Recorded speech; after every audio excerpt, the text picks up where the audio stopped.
So is there a way to naturally boost these, estrogen or Right. progesterone? Yeah. Well, I mean, there's ways that we can support our cycle for sure. And, one of the things that most people don't realize, and this is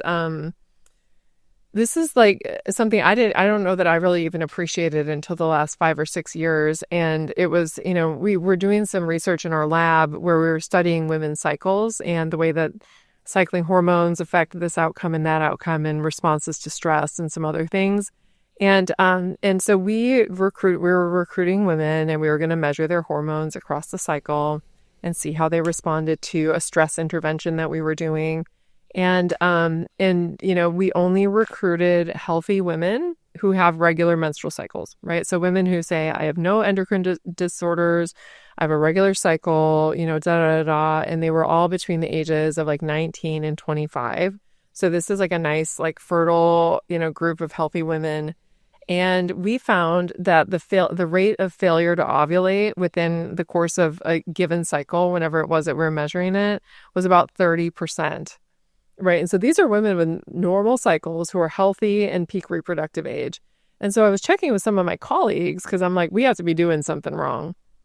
Everybody gets about the same rate. They get a rate of about 30% failure to ovulate within a given sample at any given time. And what And what does that mean? Failure to ovulate? Does that mean the egg didn't it implant? never got released. Oh No, it just wow. didn't release.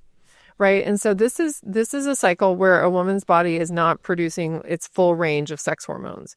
Because one thing that people don't really recognize about ovulation is that it is not only this process by which, we create this egg that, makes this magical journey down the fallopian tube, but it's also the process by which our body creates hormones. So when the eggs are proliferating, like and getting ready for one to get released, that causes the release of relatively high levels of estrogen. Right, that's how we produce most of our estrogen is through this process of stimulating egg follicles. And then after estrogen or after the egg gets released, that empty egg follicle becomes an endocrine structure that releases progesterone, right, our other sex hormone. And so if you don't ovulate, sometimes you'll get eggs that start to develop and release a little bit of estrogen. But then if nothing gets released, no progesterone is released. Right. Or you can get cases where the brain is telling the ovaries like, hey, let's get at it, guys. And they just like don't really do it. They're like, no, not this cycle. I'm not doing it. And so then you don't get estrogen released or progesterone. And so what this means is that to be hormonally healthy and to sort of experience the full spectrum of your sex hormones, you need to be ovulating. Right. And the fact that we have about 30% of cycles, on just a given cycle, getting a rate of about 30% non-ovulation tells us that women are experiencing failure to ovulate a lot more frequently than they probably have any idea about. Because a lot of times when you have failure to ovulate, you still have your regular period, right? A lot of times you'll get it won't look like any other cycle. It might be lighter. It's usually lighter because the endometrial layer didn't proliferate as much. But a lot of times, even the timing won't be very different. It'll look like a regular cycle. And so, what's the reason for this, right? Is the question. Like, why are so many women failing to ovulate? And the reason for this is, I mean, largely, and it's like the deep evolutionary wisdom of our bodies is that we will not release an egg, right? If we're getting a lot of input from the environment that says pregnancy would be a terrible idea right now, right? So what are some of the things that sort of lead to failure to ovulate? Stress. Right. And this is like one of these, things that it's like we all know, but like, no, like we don't really appreciate. It's like we know it, but we don't understand it.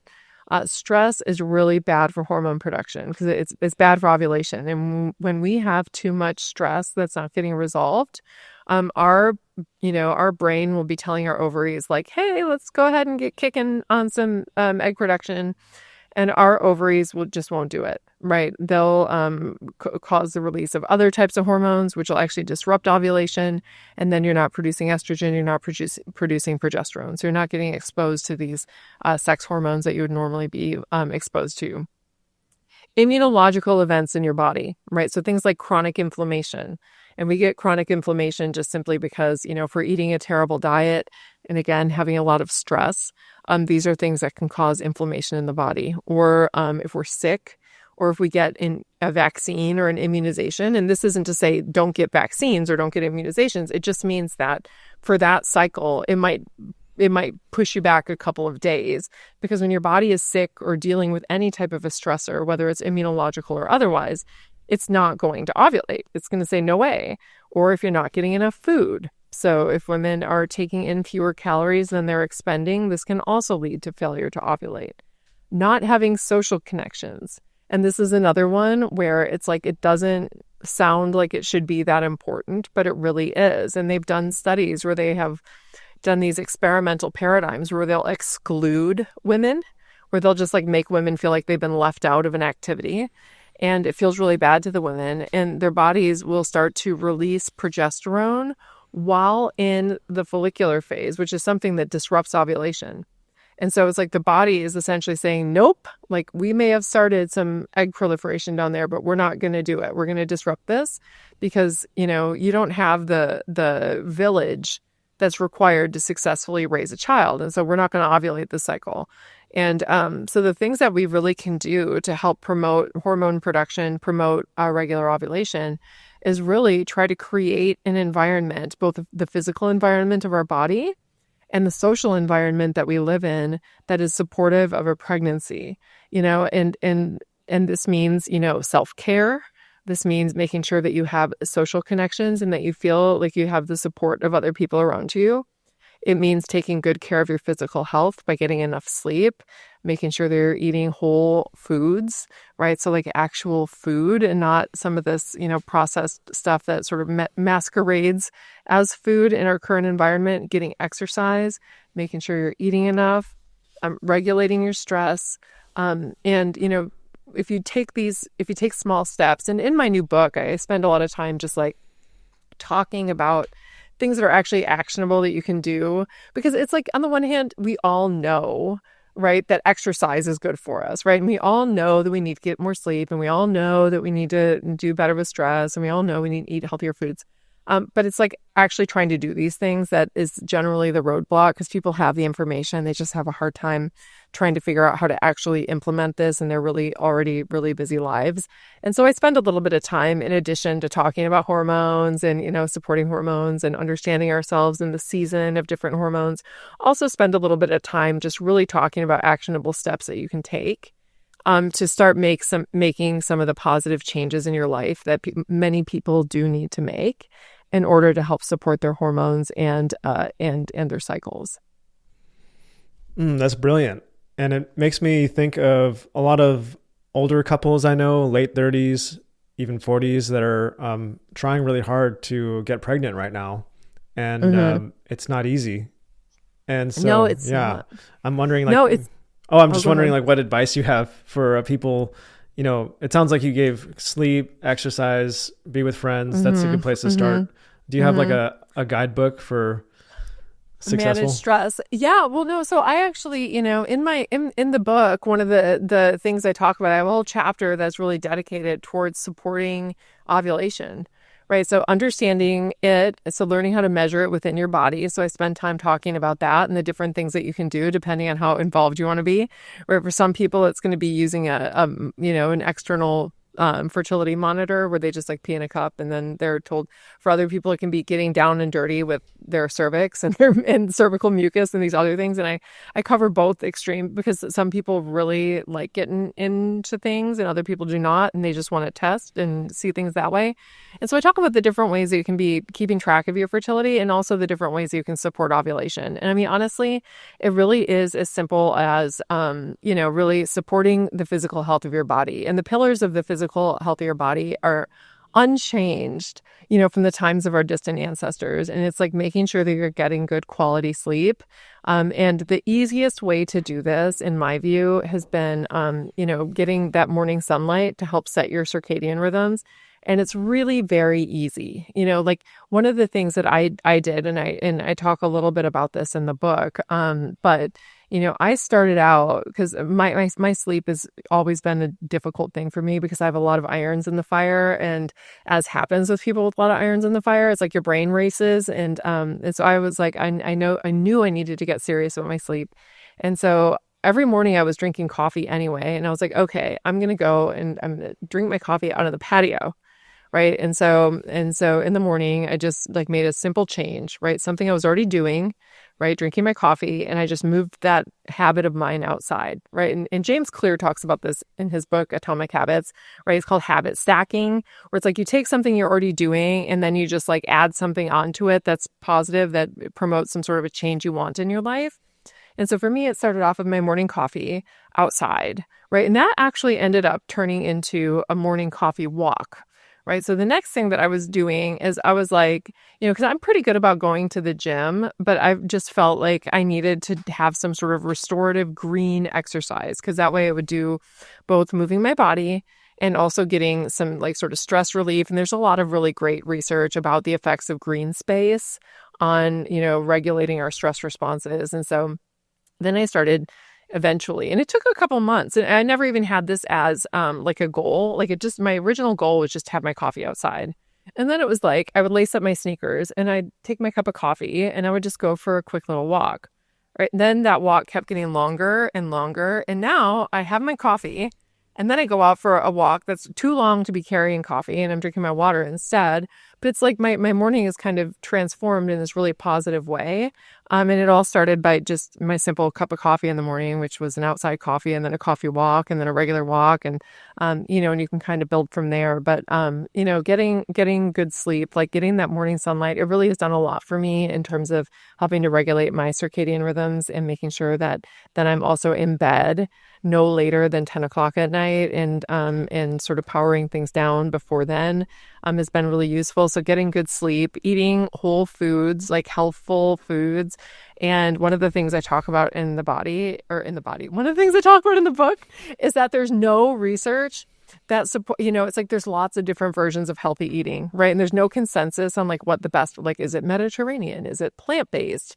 Is it, keto? Is it, and different people's bodies respond to different things. And so I just kind of talk about what the sort of pillars are of a good diet. And then you can kind of pick and choose the one that you feel the best, because what I've learned is that there really is no one size fits all, like best nutritional guidelines. Cause like I eat mostly plants. I do eat animal protein, but not as much as most folks do. I eat mostly plants. But I know a lot of people who would eat the way that I eat and their blood work looks terrible and they feel terrible. Right. Whereas for me, my blood work looks awesome. And like when I start to add in too many animal products, my blood work starts to look terrible.